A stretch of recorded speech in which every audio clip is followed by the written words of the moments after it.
Welcome back to my YouTube channel Convex Academy. आज हम start करने वाले हैं electric potential due to point charge के बारे में। हमारे पास में एक पॉइंट चार्ज है जिसका एक अपना इलेक्ट्रिक फील्ड क्रिएट होता है और उस इलेक्ट्रिक फील्ड के अगेंस्ट एक चार्ज को हम उसमें किसी भी पॉइंट पर उसका इलेक्ट्रिक पोटेंशियल फाइंड आउट करेंगे।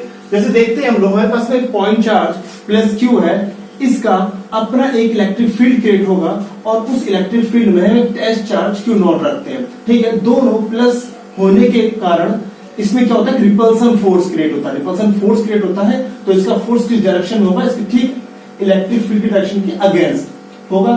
ठीक है, अब हम क्या करेंगे, इस इलेक्ट्रिक फील्ड के अगेंस्ट इस टेस्ट क्यू नॉट चार्ज पर एक फोर्स अप्लाई करेंगे। फोर्स अप्लाई करेंगे तो और फोर्स अप्लाई करने पर उसे ए पॉइंट से पी पॉइंट तक लेकर आएंगे और इस पॉइंट पर हम उसका इलेक्ट्रिक पोटेंशियल फाइंड आउट करेंगे। हमने क्या किया, फर्स्ट ऑफ ऑल हमने उससे एक ए पॉइंट से बी पॉइंट तक हम उस चार्ज को लेकर चले, इसमें स्मॉलेस्ट डिस्प्लेसमेंट dx हुआ। ठीक है, आफ्टर दैट उस चार्ज को ले जाकर हम पॉइंट पी पर लेकर वहां पर इलेक्ट्रिक पोटेंशियल निकाला, first initial and final point के बीच में। लिखते हैं इसमें, consider a positive point charge Q placed at origin O। यहां पर ओरिजिन O पर एक प्लस क्यू चार्ज है। We wish to calculate its potential at point P at distance r from O. Suppose our test charge Q naught is placed at point A distance x from O. इसकी distance से O से हमने x मानी है और O से लेके P तक की डिस्टेंस जिस पर हमें इलेक्ट्रिक पोटेंशियल फाइंड आउट करना है, उससे क्या माना है, स्मॉल r माना है और स्मॉलेस्ट डिस्प्लेसमेंट जो स्टार्टिंग में उसने चला था उससे क्या माना है, dx। तो इससे निकालते हैं हम y कूलम फोर्स। अब कूलम फोर्स से हम इसे फाइंड आउट करेंगे। कैसे करेंगे फाइंड आउट, क्योंकि हम किसी एक्सटर्नल चार्ज पर कोई फोर्स अप्लाइड कर रहे हैं तो उस पर रिपल्सन फोर्स लग रहा है। अब रिपल्सन फोर्स लग रहा है तो वो कौन सा फोर्स होगा, हमारा अट्रैक्शन रिपल्सन फोर्स कौन सा होता है, कूलम फोर्स। तो कूलम फोर्स हम पहले अप्लाई करेंगे बाय कूलम फोर्स होता है F equals to 1/4 pi epsilon naught Q naught upon R square. ये इसका फॉर्मूला होता है, बट अपॉन R स्क्वायर। तो यहां पर डिस्टेंस क्या है, वो क्या है, x, तो अपॉन x स्क्वायर। ये हमारा कूलम फोर्स आ गया। ओके, अब ये कूलम फोर्स लग रहा है तो ये कूलम फोर्स प्लस Q के कारण किस पे लग रहा है, Q नॉट पर लग रहा है। ठीक है, Q नॉट पर लग रहा है तो फोर्स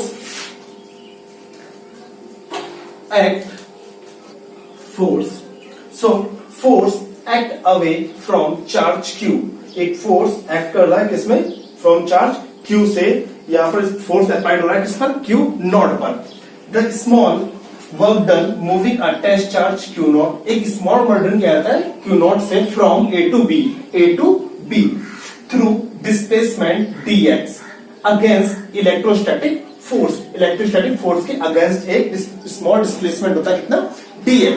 दैट, अब इसमें आगे देखते हैं, देन स्मॉल वर्क डन कितना हो जाएगा, तो होता है dw। कितना हो जाएगा, dw is equal to F into displacement dx, F dx। तो ये हमारा क्या हो गया, फोर्स इंटू डिस्प्लेसमेंट। तो dw F dx cos theta. दो वेक्टर क्वांटिटी का डॉट प्रोडक्ट के बीच का लगता है cos थीटा। अब एक एक्सियल लाइन पर है तो इसके लगेगा F dx cos 180 minus cos 180, इसकी वैल्यू क्या होती है, -1 होती है, लग जाएगा माइनस F dx। ये आपका आ गया क्या, स्मॉलेस्ट वर्क डन। अब टोटल वर्क डन निकालते हैं। Total work done from infinity to R। Suppose अगर test charge Q not infinity से लाया गया हो और उसका smallest displacement a to b dx हुआ हो, तब इंफिनिटी से लेके डिस्टेंस r तक उसका टोटल वर्क डन क्या है, ओके, उसे फाइंड आउट करेंगे। सो टोटल वर्क डन हो जाएगा dw is equal to infinity to r force into displacement, force into displacement, ये इसका टोटल वर्क डन हो जाएगा। तो टोटल वर्क डन की जब इंटीग्रेशन यूज करेंगे तो डिफरेंशियल का साइन हट जाएगा, सिर्फ क्या बचेगा W। अब work is equal to F की वैल्यू क्या है आपकी, F की value minus infinity to R, F है आपका 1 upon 4 pi epsilon naught Q naught upon x square into dx, ये आपका आ गया। अब work is equal to infinity to R, ये आपकी एक क्या है कांस्टेंट वैल्यू, Q नॉट भी क्या है कांस्टेंट वैल्यू, तो ये इसके इंटीग्रेशन से आउटसाइड आ जाएगी, तो लिख देंगे हम 1 upon 4 pi epsilon naught Q naught, और इंटीग्रेशन क्या हो जाएगा infinity to R 1 upon x square into dx, इसका इंटीग्रेट करेंगे।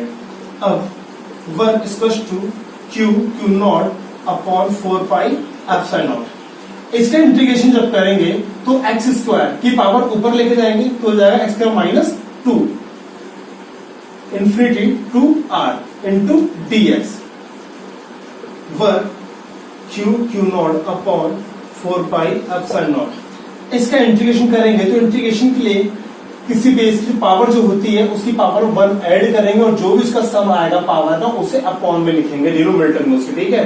तो x की पावर -2 प्लस 1, अब इसका जो सम होगा कितना होगा -1, ये इसका क्या हो गया इंटीग्रेशन, और इसकी अब लिमिट रख दो इन्फिनिटी टू R, ये इंटीग्रेशन किसके रेस्पेक्ट में, x के रेस्पेक्ट में। अब इंटीग्रेशन देखो, इंटीग्रेशन के लिए हम करते हैं, हमारे पास में इंटीग्रेशन x का करना है dx, तो क्या करेंगे x के रेस्पेक्ट में इसका इंटीग्रेशन करना है, ओके, देन तो करेंगे x स्क्वायर अपॉन 2, अब ये क्या है x की पावर कितनी है 1, 1 में 1 ऐड करेंगे तो हो जाएगा 2 अपॉन 2, सपोज 1 अगर यहाँ पर x स्क्वायर है तब इसकी पावर 1 ऐड करेंगे तो क्या आ जाएगा 3, तो 3 आ जाएगा और अपॉन में क्या आ जाएगा 3, ये इसका इंटीग्रेशन हुआ, इंटीग्रेशन साइन हट जाएगा, ये इसका इंटीग्रेशन तरीका होता है, ओके। सो ये आपको शायद समझ में आ गया हो।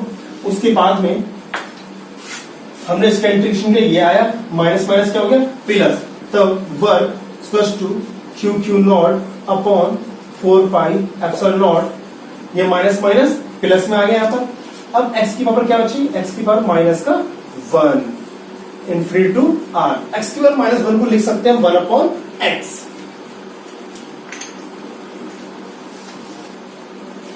अब इसे लिखो,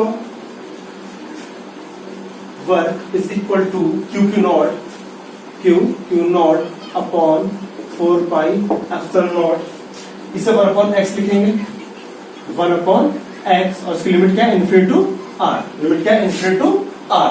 अब इसे आगे सॉल्व करें, Q naught upon 4 pi epsilon not, पहले इसकी रखेंगे लिमिट 1 अपॉन R, फिर क्या लगता है माइनस, लिमिट रखने में बीच में क्या साइन लगेगा माइनस का साइन यूज करेंगे, 1 अपॉन इंफिनिटी, ओके, तो 1 अपॉन इंफिनिटी क्या हो जाएगा 0, तो ये पूरी वैल्यू क्या है 0, बचेगा 1 upon R, Q naught upon 4 pi epsilon not into 1 upon R, जिससे आप ये आपका किसका आ गया वर्क डन का फॉर्मूला आ गया। देन नाउ इसे आप थोड़ा सॉल्व करो, वर्क अपॉन Q नॉट इसके अपॉन में ले आए, तब क्या बचेगा 1 upon 4 pi epsilon naught 1 upon R, तब ये बचेगा वैल्यू। तो work upon Q not, W upon Q not, ये क्या होता है potential. Now we know that work upon charge equals to V क्या होता है पोटेंशियल, तो इसी रख देंगे हम, पोटेंशियल का फॉर्मूला रख देंगे, और ये क्या आ जाएगा फॉर्मूला निकलकर V is equal to 1 upon 4 pi epsilon naught, V equals to 1 upon 4 pi epsilon naught 1 upon R,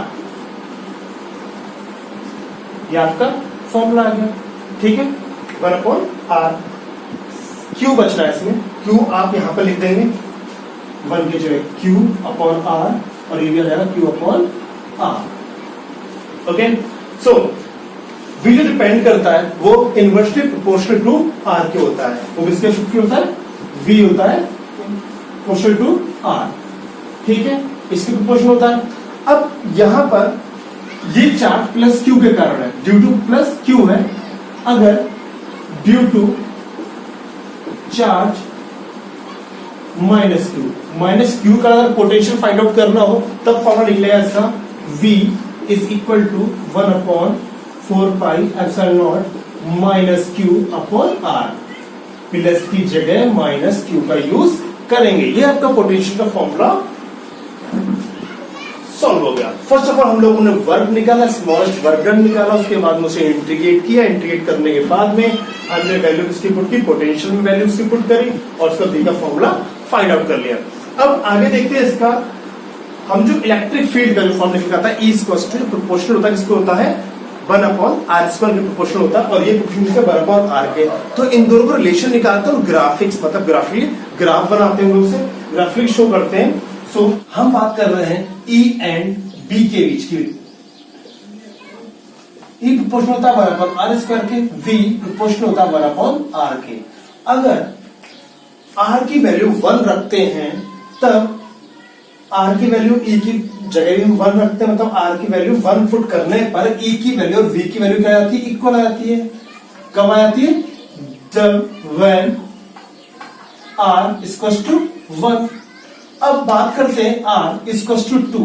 अब 2 अगर रखेंगे तो E की वैल्यू 2 2 4 1 अपॉन 4, तो E प्रोपोर्शनल होगा 1 अपॉन 4 के एंड B प्रोपोर्शनल होगा 1 अपॉन 2 के, ठीक। E की वैल्यू V से ठीक हाफ है, कितनी है? हाफ। 1 अपॉन 4 पार्ट कम है, 1 अपॉन 4 पार्ट कम है, मतलब इस 1 अपॉन 2 से ठीक हाफ है, 1 अपॉन 4। 1 अपॉन 4 है मतलब R की वैल्यू जैसे जैसे बढ़ती है इंक्रीज होती है, ठीक है, E की वैल्यू उतनी ही डिक्रीज होती है, ठीक है, डिक्रीज होता है। इसका जो ग्राफ रिप्रेजेंटेशन जो होगा वो इस तरीके से होगा। ये हमारा जो है E proportional 1 upon R square है, और ये जो रिप्रेजेंट करता है, ये रिप्रेजेंट करता है V प्रोपोर्शनल 1 अपॉन आर को, ठीक है, क्योंकि R की डिस्टेंस इंक्रीज करने पर E की वैल्यू क्या हो जाएगी, डिक्रीज होती चली जाएगी, मतलब इस पॉइंट से भी नीचे चली जाएगी। और ये जो पॉइंट जो रिप्रेजेंट करता है, ये रिप्रेजेंट करता है इसकी इक्वल वैल्यू को, इसकी इक्वल वैल्यू को, मतलब R इक्वल टू और 1 पुट करते हैं तो E इक्वल टू B आएगा। तो यहां पर आ जाएगा ये जो रिप्रेजेंट करता है E और V को, और ये रिप्रेजेंट करता है R को। ओके, ये इसका ग्राफ हो गया। ओके, अब इसकी बात करते हैं इंपोर्टेंट नोट्स की। इसके इंपोर्टेंट नोट्स क्या क्या है, हमें क्या क्या चीज याद रखनी है, उस चीज को लिखते हैं, ठीक है। सो ये कुछ इंपोर्टेंट नोट्स है आपके, आपको ध्यान रखने हैं आपके एकेडमिक बेस पर और कंपटीशन बेस पर। इंपोर्टेंट नोट्स, फर्स्ट नोट से आपका हमारा पोटेंशियल का फॉर्मूला था 1/4π Q upon R। If R equals to infinite, अगर R इनफाइनाइट हो जाए तो पोटेंशियल क्या हो जाएगा, 0। पोटेंशियल क्या हो जाएगा, 0, ठीक है। ये आपको first point. And second point है आपका relation between E and V। E का जो फॉर्मूला होता है 1/4πε0 Q upon R square, and V का फॉर्मूला होता है 1/4πε0 Q अपॉन R। अगर इन दोनों को डिवाइड कर दें ऑन डिवाइडिंग,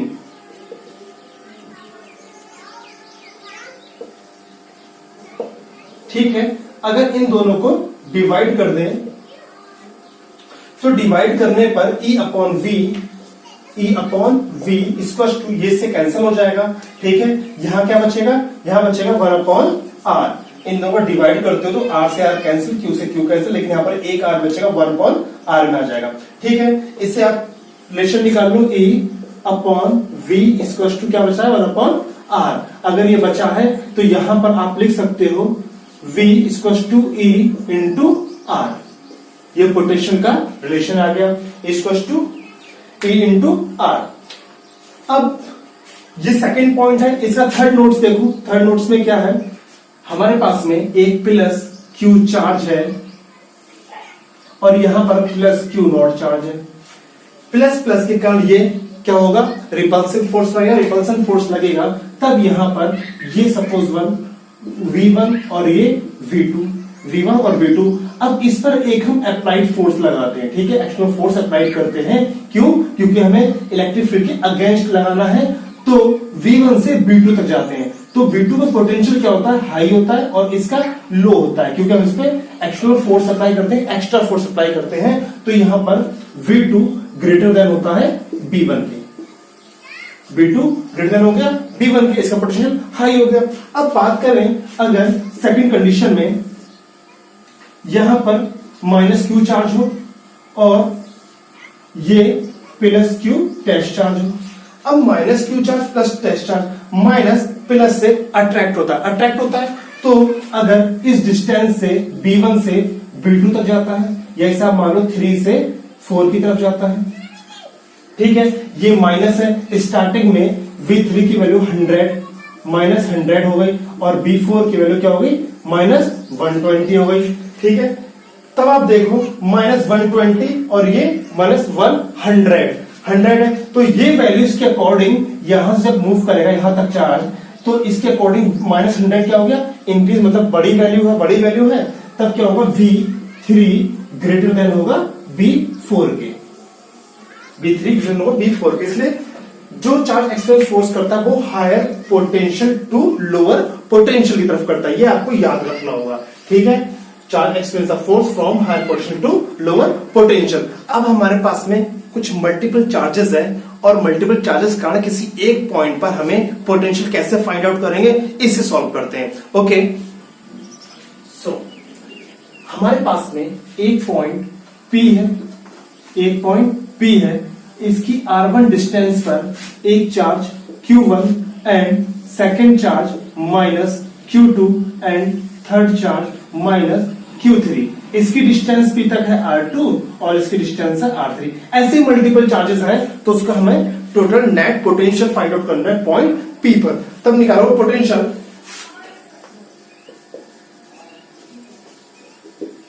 इंडिविजुअल चार्जेस।